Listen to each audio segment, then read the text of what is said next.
Hello, everybody. Welcome to cricketworld.com, where we are back again with our daily match insights video, which we are bringing to you every day during India's tour of England.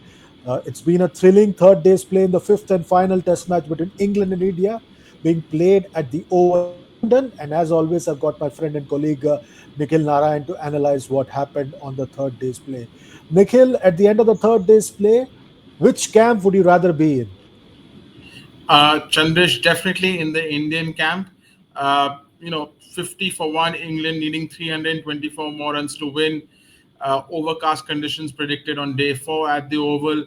Definitely India, the favourites to win this test match and level the series at 2-all. Quite interesting. We had a thrilling start to the third day's play. India began at the overnight score of 75 for 2. And what we witnessed was something sensational because we had the night watchman, Akash Deep, going berserk with the bat. And he's had a crucial opening stand with Yashasvi Jaiswal. What really happened there? Absolutely brilliant by Akash Deep. No one expected him, to stay at the crease for so long. His maiden 50 in Test cricket. He added an invaluable 107 of 150 balls against Yashasvi Jaiswal, leaving the England team stunned. He came out to bat with a positive bent of mind, and that took the England bowlers by surprise.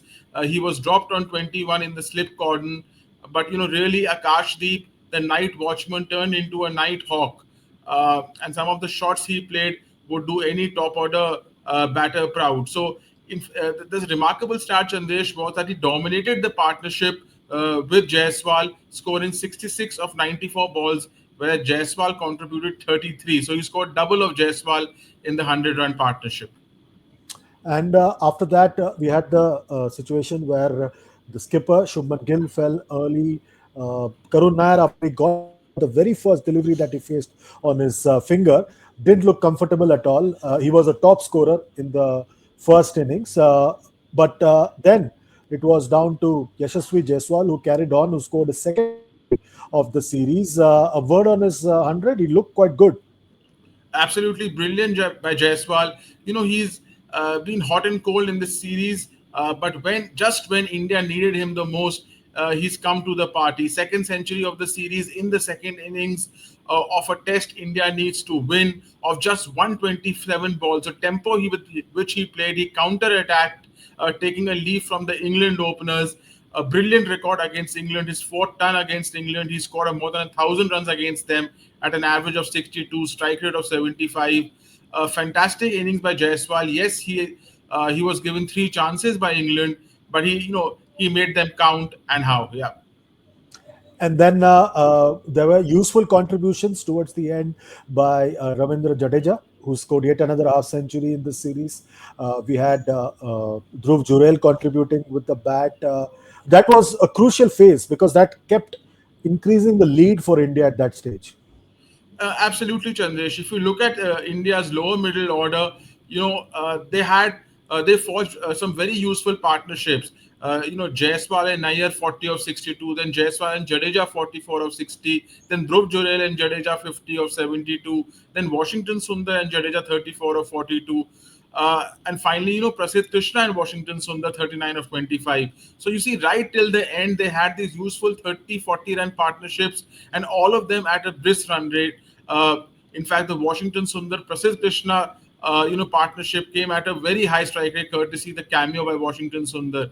So everyone contributed, and that stretched India's lead to beyond 350. Which put them in a commanding position. A word on Ravindra Jadeja, you mentioned, another 50 for him in the series. He's been brilliantly consistent for India, 450s and 100. He scored 500 plus runs in the series, the most runs, by him in any series in his Test career. Ravindra Jadeja has been brilliant with the bat for India in this series. Uh, just wanted to know the last wicket partnership, especially between Washington Sundar and Prasidh Krishna. Krishna didn't have much to do, but Washington Sundar, the way he approached the final stretch of that innings, uh, we've been critical of the way he approached this situation in one of the earlier test match. Do you think he's learnt and that century in the previous Test matches helped him a lot? Absolutely, he's learned from his past mistakes. He would have understood what he did wrong. The last time such an opportunity came, and then the century would have given him a lot of confidence. He added 39 of 25 deliveries against Prasidh Krishna, smashing 36 of 23 deliveries in the partnership himself. Some of the sixes he hit, brilliant at the pull shot, leaving the England bowlers absolutely stunned. And that, the crucial 30, 40 runs India got at the end could just be the difference in this test match, Andresh. So Washington Sundar, brilliant counter-attacking batting, also farming the strike very well against Prasidh Krishna, with Prasidh Krishna. Just want a word on the English bowling attack. Obviously hamstrung by the absence of Chris Wokes, but Josh Tongue did quite well, picked up a five-wicket haul, and despite being a man down, they kept at it constantly. The three fast bowlers, Gus Atkinson bowled 27 overs, Josh Tongue bowled 30 overs, Jamie Overton bowled 22 overs. They had to do a lot of overtime. Absolutely, Josh Tong, a better bowling display by him than what he did in the first innings. He was a bit erratic. The two deliveries he got, the two he bowled two brilliant deliveries against Sai Sudarshan and Ravindra Jadeja. But apart from that, he was erratic in the first innings. But in the second inning, he was more consistent, bowling in the right channel, right line and lengths, had better control, and he was rewarded with a fifer. Gus Atkinson also, three wickets. He's been absolutely brilliant since his return. Overton also bowled better than he did in the first innings, where he was very disappointing. England were handicapped without Chris Wokes, just three fast bowlers, and just 9 overs between the two part-time spinners in Joe Root and Jacob Bethel. Kudos to the Indian batters who batted brilliantly. I think England tried everything they had. They were just hampered with one fast bowler shot. So the chase for England was 374, and if you're an Indian fan, you've been there before with England chasing in the 370s region. 2022, they chased on quite easily. A similar target, 2025, just in this series, in the first Test match, they chased on 371 with absolute ease, and England began the chase very conservative compared to their approach in the previous Test matches. Ben Duckett and and Zach Crawley, you had to really rub your eyes a few times to check if they are the ones who are batting, because they were not batting at a breakneck speed. What did you make of that approach? So Zach Crawley was, being circumspect, as we saw 14 of 36. Duckett not at his, blitzkrieg speed as usual, but 34 of 48 still unbeaten. So he was scoring at a brisk rate. I thought that was the way they decided to approach the innings, much like KL Rahul and Yashasvi Jaiswal for India. Uh, because 370, I thought the plan would be to go, without losing a wicket, and then on day four to counter attack the Indian bowlers. But unfortunately, Siraj cleaned up Zach Crawley with an absolute snorter of a Yorker, the penultimate delivery of the day's play, and that sort of set the ball rolling for India, giving them a lot of confidence as they go to day four. So I also remember, Chandresh, yes, England have chased a couple of 370 totals against India, but those have been on better batting pitches. This is a tougher wicket. Overcast conditions are predicted.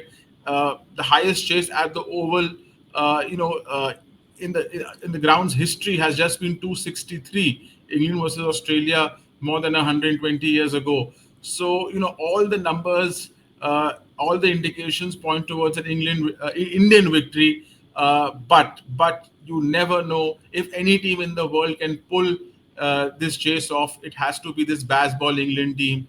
So while India go in as favourites, I still think England do have an outside chance. Yeah, because remember, India also have only three fast bowlers to play around with, and that is by choice. For England, it was three fast bowlers by chance. So that's the big difference between the two sides. And the three fast bowlers will not get the same amount of assistance that they got in the first innings, and the pitch has gotten better. England will try and tell themselves that if Akash Deep can make runs, so can they. Absolutely. So, and they bat till deep. They have some quality batters: Jacob Bethel, Joe Root, Harry Brook. So it's not going to be easy. There'll be some partnerships in the middle on day four for England. India will have to dig deep. I think the spinners will come into play. Washington Sundar and Ravindra Jadeja, they're quality spinners. Unlike the England part-time duo, I think they have a role tomorrow. If not to pick wickets, then to control one end, be restrictive, and the fast bowlers can then do the job from the other. Yeah, it's going to be interesting, enthralling. One thing is certain: the fourth day of this Test match will be the final day of this Test match, because we've seen that in the previous four Test matches we have gone on till the fifth day, and sometimes towards the end of the fifth day to get a result. But in this case, we are certain to finish the Test match a day earlier. That's it for today. You just keep logging on to cricketworld.com, keep liking, sharing, subscribing, and commenting on our videos, and be part of the conversation that Nikhil and I have been having right through this India tour of England. That's it for now. We'll be back again with the 4 days review. Till then, take very good care of yourselves. It's goodbye and God bless from both Nikhil and myself.